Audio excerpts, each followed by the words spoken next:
Mummy जी, चाय ले लीजिए। अरे कलमुही, तेरे हाथों से तो चाय पीते हुए भी डर लगता है, कहीं इससे तेरा रंग मुझ पर ना चढ़ जाए। अगर इन्हें इतनी ही शर्म होती तो मेरे इतने हैंडसम भाई को इस तरह फंसाती नहीं। बानी और शिवम की लव मैरिज हुई है। बानी के ससुराल में उसकी ननद और सास हैं, जिन्हें अपने गोरे रंग पर बहुत गुरूर होता है, जिस वजह से वो बानी को सिर्फ उसके सांवले रंग की वजह से नापसंद करती है और हमेशा उसे ताने सुनाती रहती हैं। बानी उनकी सभी जली कटी बातें सुनकर चुपचाप वहां से चली जाती है। तुम माँ और छोटी को कुछ बोलती क्यों नहीं? मम्मी जी बड़ी हैं, हर छुटकी ना समझ, इस तरह उन्हें उल्टा जवाब देना सही नहीं। मेरी जिम्मेदारी उनकी सेवा करना है, जो मैं पूरे दिल से हमेशा करती रहूंगी। ऐसा बोलकर बानी रसोई में जाकर रात के खाने की तैयारी करने लगती है।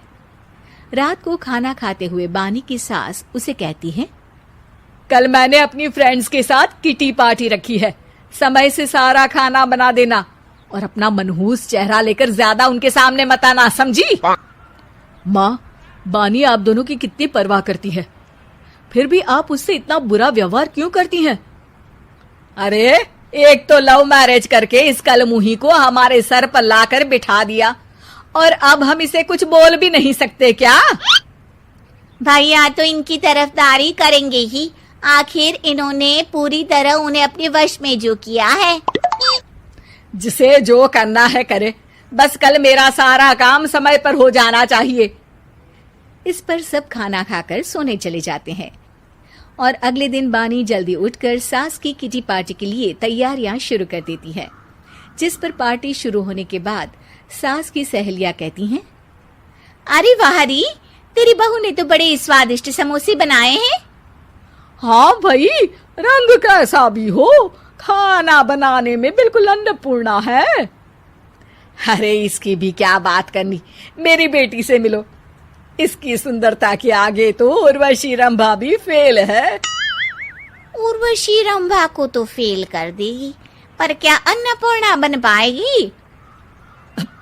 अरे इसे काम करने की क्या जरूरत, उसके लिए बानी है तो, और मैं तो इसकी शादी भी किसी नौकर चाकर वाले घर में ही करूंगी। बानी वापस रसोई में चली जाती है और किटी पार्टी चलती रहती है। उसी रात को बानी की सास गुस्से में चिल्लाते हुए अपने कमरे से बाहर निकल कर आती है।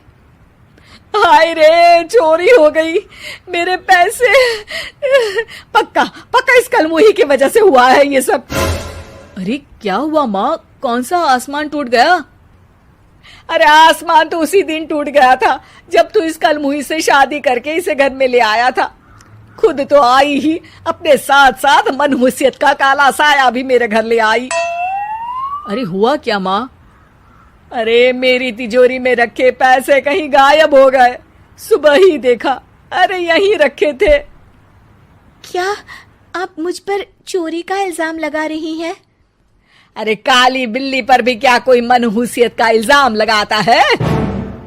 ऐसा बोलकर बानी की सास वहां से चली जाती है, जिसके बाद शिवम और बानी बात करने लगते हैं। देखो, मम्मी की बात का बुरा मत मानना, वो बस परेशान है ना, इसलिए कुछ भी बोल गई। वो परेशान नहीं, मुझसे नफरत की वजह से ऐसा बोलकर गई हैं। उन्हें मैं हमेशा एक आंख नहीं सुहाती। देखो बानी, अगर तुम चाहो तो हम दूसरा घर लेकर वहां शिफ्ट कर सकते हैं। आखिर तुमसे प्यार करके तुम्हें अपनी जिम्मेदारी पर इस घर में लेकर आया हूं, इस तरह टॉर्चर नहीं होने दे सकता।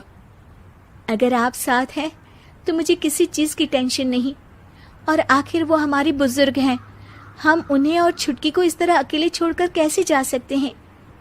इसके बाद बानी भी अपने कमरे में चली जाती है और अब हर रोज उसकी सास की तिजोरी से पैसे गायब होने लगते हैं। इसी तरह कुछ समय बीत जाता है और वो हर बार हर चीज का इल्जाम बानी पर लगाती है, पर बानी कभी कुछ भी नहीं बोलती। कलमुही नास पीटी, बहू को घर की लक्ष्मी बोलते हैं, ये तो पनौती बनकर आई है, पनौती। एक रात बानी की सास को आधी रात में प्यास लगती है, तो वो पानी पीने रसोई की तरफ जाती है।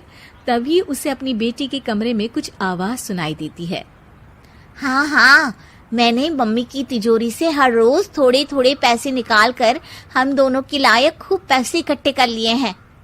और मम्मी आज तक उस सब के लिए भाभी को ही जिम्मेदार समझती है।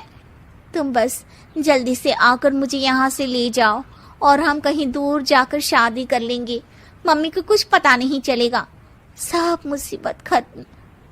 अपनी बेटी की ये सारी बातें सुनकर बानी की सास भौंचक्की रह जाती है और अपने कमरे में वापस चली जाती है।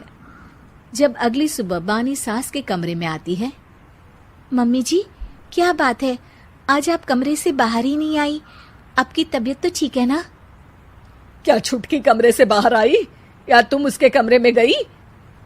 नहीं नहीं, क्यों, जाना है क्या? मैं अभी चली जाती हूँ। नहीं, कोई कहीं नहीं जाएगा। इस पर वो बानी को साथ लेकर कमरे से बाहर आती है, जहाँ शिवम भी होता है।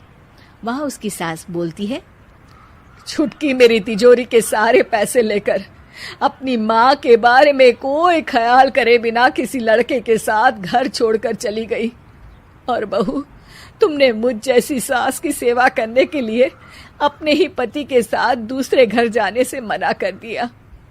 मैंने हमेशा तुम्हारा रंग देखा अच्छा ही नहीं, जो मेरी सबसे बड़ी गलती है। मुझे माफ कर दे बेटा। और इसके बाद बानी की सास कभी अपनी बहू की तारीफ करते थकी नहीं।